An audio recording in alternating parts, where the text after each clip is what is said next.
Ini adalah video lanjutan dari topik yang tadi saya terangkan tentang tegangan gabungan.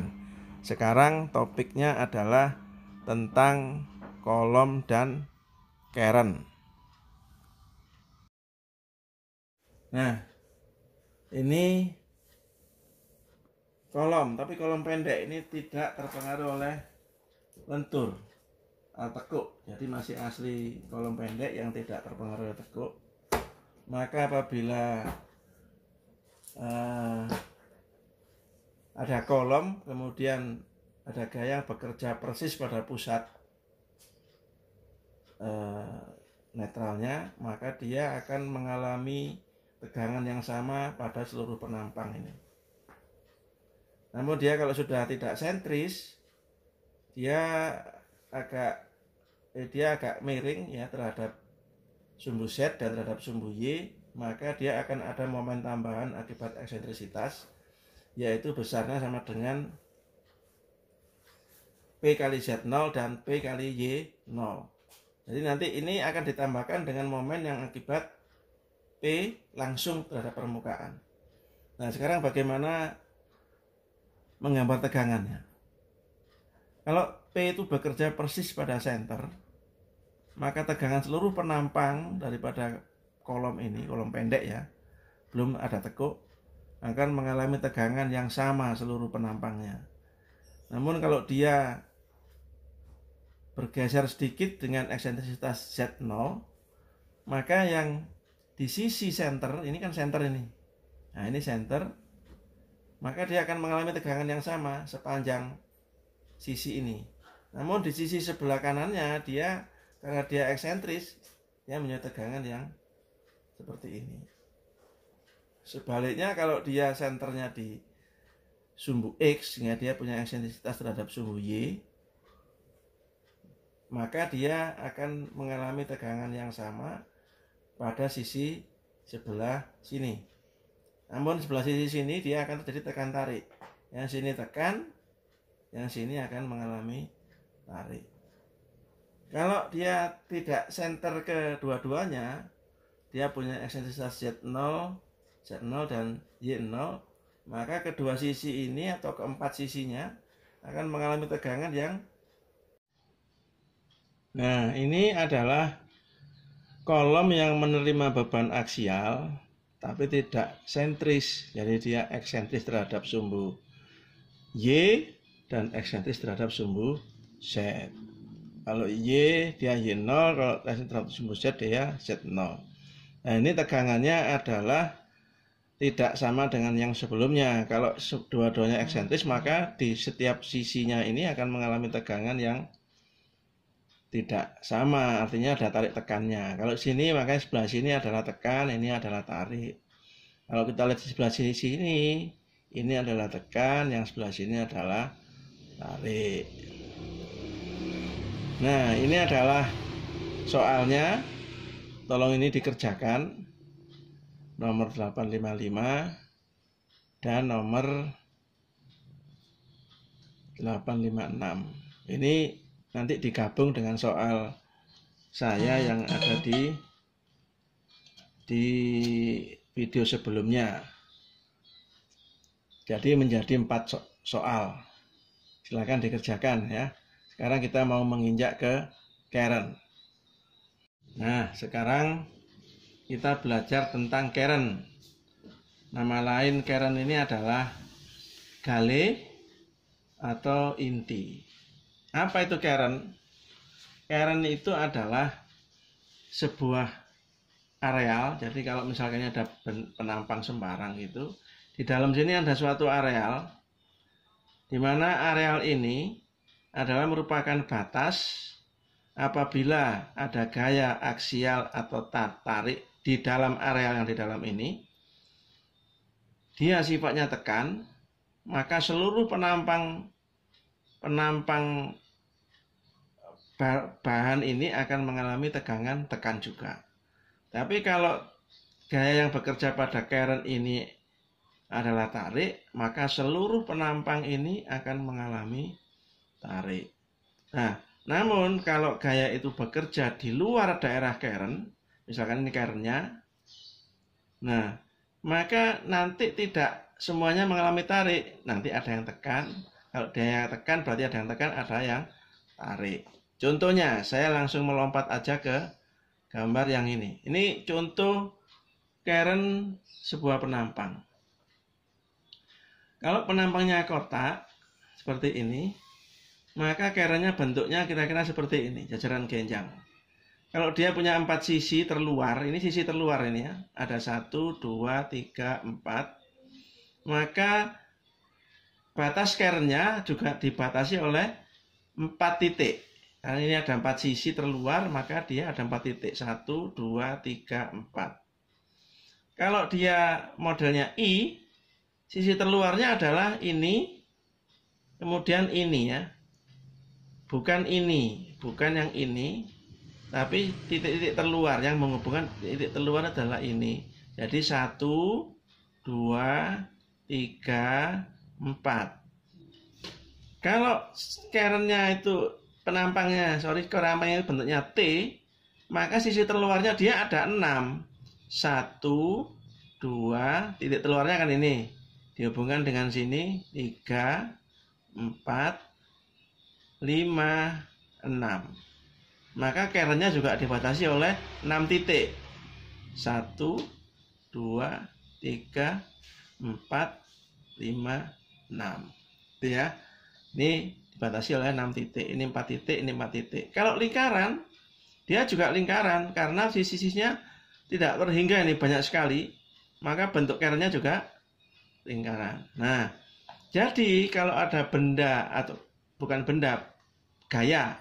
Jadi kalau ada gaya itu bekerja di dalam keren ini, kalau gaya itu tekan, maka semua penampang ini akan mengalami tekan, walaupun besarannya berbeda-beda. Kalau dia bekerja di sini gayanya, maka di sini akan mengalami tekan, di tempat lain mungkin ada yang mengalami tarik. Jadi satu penampang sifatnya bisa berbeda-beda, ada yang tekan, ada yang tarik. Nah, jadi keren ini adalah tempat menentukan di mana kalau ada gaya yang bekerja di dalam keren, maka semua penampang ini akan mengalami sifat yang sama. Saya kembali ke awal. Nah, sini. Nah, sekarang kita lihat yang batasan 2 titik saja. Titik yang pertama titik keren atas, nanti keren ini ada keren atas dan keren bawah. Nah, kalau gaya normal ini bekerja pada keren atas, pas di keren atas, maka di sisi paling luar, sisi bawah, dia mengalami tegangan 0. Kalau gaya ini bekerja pada keren bawah seperti yang di sini, maka di sisi paling atas di sini mengalami tegangan 0. Kalau gaya itu bekerja pada pusat, maka seluruh penampang akan mengalami tegangan yang sama. Nah, sekarang kita lihat posisi beban di atas titik O. O itu adalah pusat. Sini.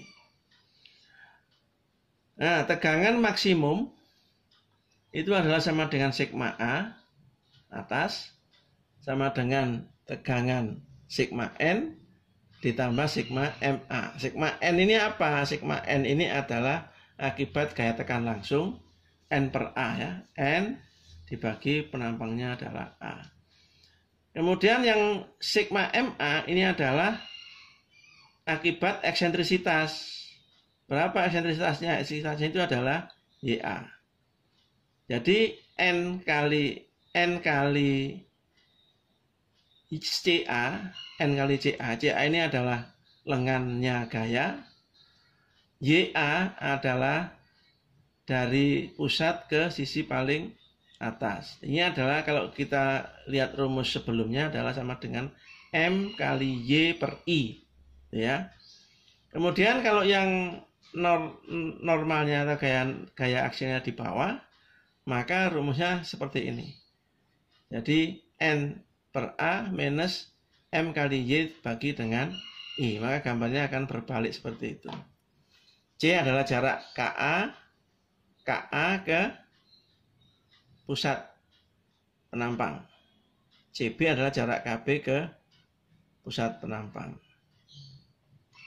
Nah, karena kita mau mendapatkan tegangan 0 pada sisi paling luar, maka di sini kita membuat persamaan ini menjadi 0 yang di sini kita lihat ya. Karena kita mau membuat satu sisi paling luar itu sama dengan 0, maka tegangan persamaan tadi itu disamadengankan 0. Dengan demikian, kalau dia sama dengan 0, maka kita akan mendapatkan perumusan ini. Nah, ini kalau kita jabarkan atau kita ringkas menjadi perumusan current adalah ini. Jadi posisi current atas itu sama dengan W bawah dibagi penampang. W bawah itu apa?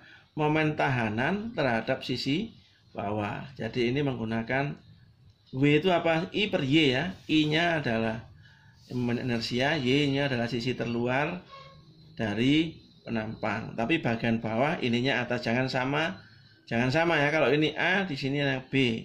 Kalau di sini B, di sini adalah A. Itu ya, ini namanya current atas. Mana current atas itu adalah ini. Posisi ini. Nah, sekarang kalau current bawah, nah ini kebalikannya. Current bawah CB, maka ininya harus A. WA, penampangnya A besar. Ini current bawah. Rumus lain daripada current ini bisa menggunakan persamaan ini. KA current atas sama dengan I kecil X kuadrat dibagi dengan YB. Ini adalah jari-jari girasi sebuah penampang, ini kuadrat. Ini juga begitu. Ini juga begitu. Kalau ini current atas, maka ininya harus bawah. Kalau ini current bawah, maka Y-nya harus atas. Ini tadi saya sudah terangkan bahwa bentuk current itu seperti ini. Nah, sekarang kalau misalkan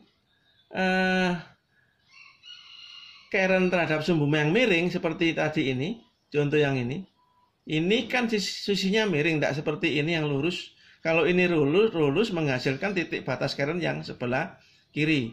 Sisi yang sebelah kanan menghasilkan titik current yang sisi yang sebelah kiri menghasilkan titik current yang sebelah kanan. Sisi yang bawah menghasilkan titik current yang sebelah atas. Sisi atas menghasilkan current yang sebelah bawah. Contoh di mana kita punya penampang bentuknya C. Ini adalah panjang-panjangnya, sisi-sisinya. Kemudian kita diminta untuk menggambar current. Nah, current itu tadi kan ada unsur W ya, WA, WB. Ada kalau atas dan bawah kita menggunakan WA, WB. Tapi kalau batas sebelah kiri dan kanan kita menggunakan W kiri dan W kanan. Tahap awal yang kita harus hitung adalah letak titik berat atau garis netral. Garis netral X kalau modelnya simetris seperti ini, boleh kita langsung bagi 2. Tapi kalau yang vertikal, karena bentuknya tidak simetris antara kanan dan kiri, maka kita harus hitung dengan static moment. Nah, ini kita yang menghitung. Nah, ini kita menghitung letak garis netral.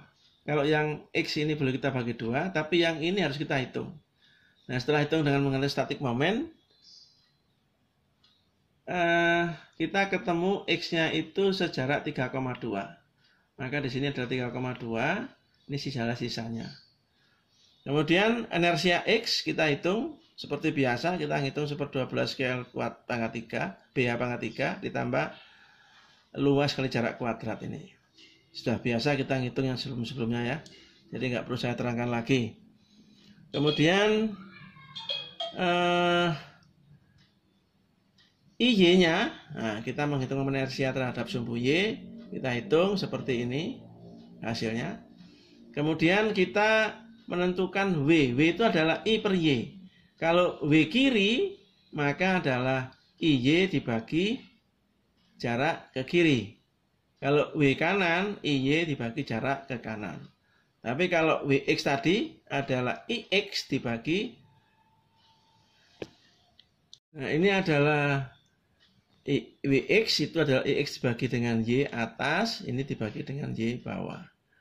Setelah itu kita menentukan current-nya. Kalau current atas, ini seperti tadi, ini harus bawah. Kalau current bawah, ini harus atas. Maka hasilnya atas dan bawah simetris. karena memang penampakannya simetris. Jadi 5,46 ini 5,46. Tapi yang kiri kanan tidak sama. Yang kiri dia 1,28, yang kanan adalah 2,72. Nah, ini hasilnya kalau kita gambar seperti ini. Ini adalah 5,46 atas bawah sama. Yang kiri kanan menghasilkan 3,2, yang di sini adalah sebesar ini 3,2, ini 1,28, ini 2,72. Ini adalah kerennya. Jadi kuning ini adalah batasan keren untuk bentuk penampang model C. Nah, ini adalah contoh, bukan contoh ya, tapi soal yang dikerjakan. Nanti kumpulkannya minggu depan, tapi harinya Rabu. Kalau yang soal yang video yang pertama kumpulkannya Senin, ini yang mengumpulkannya adalah Rabu. Silakan dikerjakan. Selamat belajar. Sampai ketemu di kelas setelah ada pengumuman resmi boleh masuk kelas kuliah. Terima kasih.